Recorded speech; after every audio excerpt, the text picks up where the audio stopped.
সিলেট টেস্টের তৃতীয় দিনে পাকিস্তানের বিপক্ষে দ্বিতীয় ইনিংসে ব্যাট করছে বাংলাদেশ। আর শেষ খবর পাওয়া পর্যন্ত টাইগারদের সংগ্রহ 4 উইকেটে 126 রান। বোলারদের দাপটে দ্বিতীয় দিন শেষে এগিয়ে বাংলাদেশ। দ্বিতীয় ইনিংসে বাবর প্রতিরোধের চেষ্টা করলেও শেষ পর্যন্ত পাকিস্তান করে 232 রান।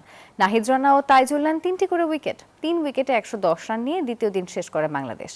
মাহমুদুল হাসান জয় 50 দেখা পান। নাফিসা, দেখুন আজকের দিনটাই টাইগারদের জন্য শুধুমাত্র ব্যাটিং করার একটি দিন।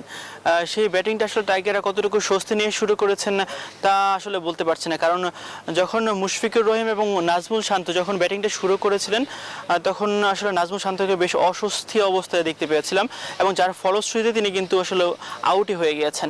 তারপর উইকেটে এসেছেন লিটন কুমার দাস, তিনিও কিন্তু প্রথমে 0 রানে স্লিপে ক্যাচ দিয়েছেন এবং পাকিস্তানি ফিল্ডার কিন্তু সেই ক্যাচটা ড্রপ করেছেন।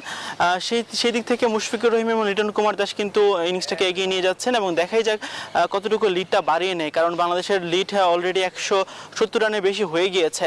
টাইগাররা চাচ্ছে সেই লিডটা যাতে 300 রান ক্রস করে। এখন দেখার অপেক্ষা সেই 300 রান বা 350 রান যতটুকুই করতে পারে, কারণ দিন কিন্তু এখনো বাকি আছে। আজকে কিন্তু মাত্র তৃতীয় দিনের খেলা চলছে, কালকে পরশুদিন 2 দিনের খেলা এখনো বাকি আছে।